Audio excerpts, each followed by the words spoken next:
வணக்கம். ஆகாஷவாணி.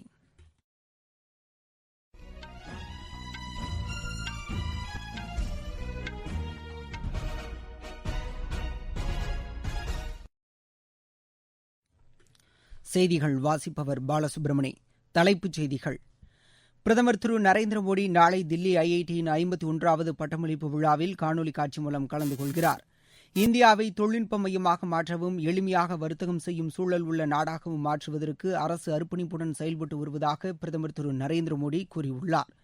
பிரதமர் திரு நரேந்திர மோடி மற்றும் இத்தாலி பிரதமர் திரு கியுசெப்பே கோன்டே இடையே இருதரப்பு மாநாடு இன்று காணொலி காட்சி மூலம் நடைபெறவுள்ளது. சர்வதேச விமான பயணிகளுக்கான புதிய விதிமுறைகளை மத்திய சுகாதார அமைச்சகம் வெளியிட்டுள்ளது. ஐபிஎல் கிரிக்கெட் போட்டியில் துபாயில் நேற்று நடைபெற்ற முதல் பிளே ஆஃப் சுற்றில் மும்பை அணி 57 ரன் வித்தியாசத்தில் தில்லி அணியை வீழ்த்தியது. இனி விரிவான செய்திகள். பிரதமர் திரு நரேந்திர மோடி நாளை தில்லி ஐஐடியின் 51வது பட்டமளிப்பு விழாவில் காணொலி காட்சி மூலம் கலந்து கொள்கிறார். மத்திய கல்வி அமைச்சர் திரு ரமேஷ் பொக்ரியால், கல்வித்துறை இணையமைச்சர் திரு சஞ்சய் தோத்ரே ஆகியோர் இந்த விழாவில் கலந்து கொள்கின்றனர். பட்டமளிப்பு விழாவில் குறைந்த அளவு மாணவர்கள் மட்டுமே கலந்து கொள்ள அனுமதிக்கப்படுகின்றனர். இந்த விழா நிகழ்ச்சிகள் அனைத்தும் இணையதள வாயிலாக நேரலையாக ஒளிபரப்பப்படும். உலக பொருளாதார அமைப்பை வலுப்படுத்துவதற்கு இந்தியா தொடர்ந்து நடவடிக்கை எடுக்கும் என்று பிரதமர் திரு நரேந்திர மோடி கூறியுள்ளார்.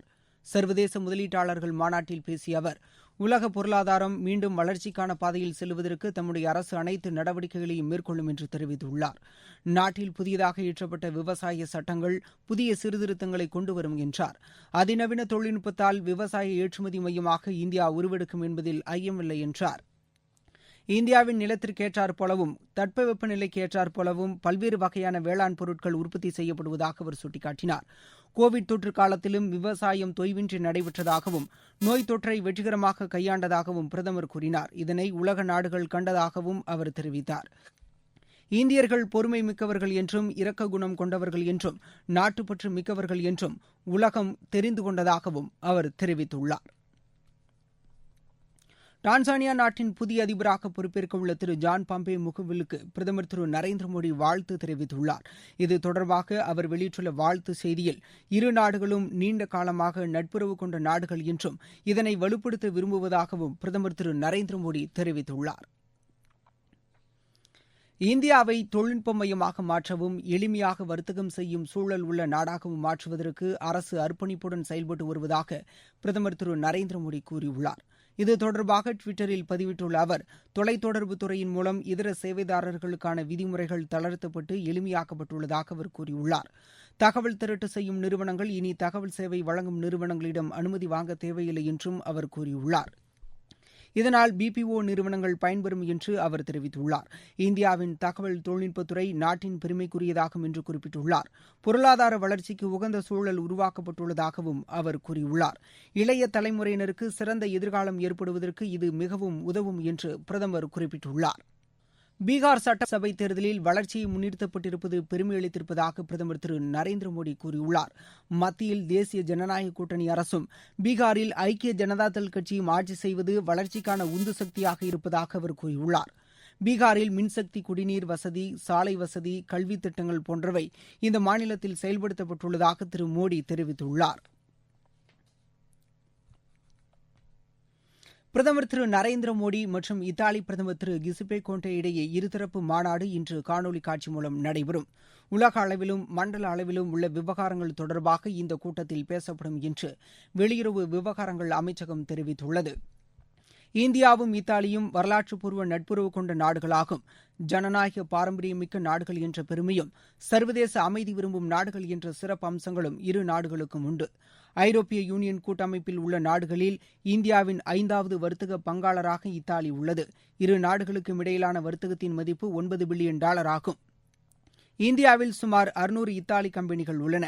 ஆடை வடிவமைப்பு, உள்கட்டமைப்பு, எரிசக்தி, இனிப்பு உற்பத்தி மற்றும் காப்பீடு போன்றவற்றில் முதலீடுகள் ஏற்படுத்தப்பட்டுள்ளன. நீங்கள் கேட்டுக்கொண்டிருப்பது ஆகாஷவாணியின் செய்தி அறிக்கை.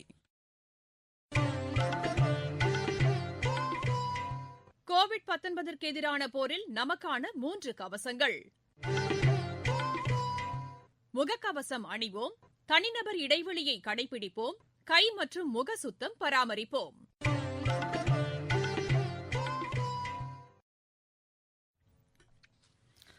சர்வதேச விமான பயணிகளுக்கான புதிய விதிமுறைகளை மத்திய சுகாதார அமைச்சகம் வெளியிட்டுள்ளது. இதன்படி பயணிகள் தங்களது உடல்நலன் குறித்து ஆன்லைன் மூலம் இணையதளத்தில் பதிவு செய்ய வேண்டும். பயணம் செய்வதற்கு 72 மணி நேரத்திற்கு முன்னர் www.newdelhiairport.in என்ற இணையதளத்தில் பதிவு செய்யுமாறு கேட்டுக் கொள்ளப்பட்டுள்ளனர். பயணிகள் வீடுகளில் 14 நாட்கள் தங்களை தனிமைப்படுத்திக் கொள்ள வேண்டும் என்று அமைச்சகம் கூறியுள்ளது. கர்ப்பிணி தாய்மார், 10 வயதுக்குட்பட்ட குழந்தைகள், இணை நோய் உள்ளவர்கள் மட்டுமே வீட்டில் தனிமைப்படுத்திக் கொள்வதற்கு அனுமதி தரப்பட்டுள்ளதாக அமைச்சகம் தெரிவித்துள்ளது. RT-PCR பரிசோதனைகள் விமான நிலையத்தில் செய்து கொள்ளலாம் என்றும் அறிவிக்கப்பட்டுள்ளது. பரிசோதனை செய்ய விரும்பாதவர்கள் கண்டிப்பாக மருத்துவமனைகளில் 7 நாட்கள் தனிமைப்படுத்திக் கொள்வதுடன் வீட்டிலும் 7 நாட்கள் தனிமைப்படுத்திக் கொள்ள வேண்டும். நோய் தொற்று ஏற்பட்ட அறிகுறிகளுடன் உள்ளவர்கள் உடனடியாக மருத்துவமனைகளுக்கு அனுப்பி வைக்கப்படுவார்கள் என்றும் அறிவிக்கப்பட்டுள்ளது. ஜம்மு காஷ்மீரில் புல்வாமா மாவட்டத்தில் இருவேறு சம்பவங்களில் பயங்கரவாதிகள் துப்பாக்கியால் சுட்டதில் ஒருவர் உயிரிழந்தார், மற்றொருவர் மருத்துவமனையில் அனுமதிக்கப்பட்டுள்ளார். இந்த சம்பவத்தில் அவந்திபுரா பேருந்து நிறுத்தத்தில் கடை வைத்திருந்த முகமது அயூப் அகங்கார் படுகாயமடைந்தார். மருத்துவமனைக்கு அவரை கொண்டு சென்றபோது அவர் இறந்துவிட்டதாக மருத்துவமனை வட்டாரங்கள் தெரிவிக்கின்றன. மற்றொரு சம்பவத்தில் வாகன ஓட்டுநர் முகமது அஸ்லாம் வானி மீது தீவிரவாதிகள் துப்பாக்கியால் சுட்டதில் காயமடைந்தார். அவர் மருத்துவமனையில் சிகிச்சை பெற்று வருகிறார்.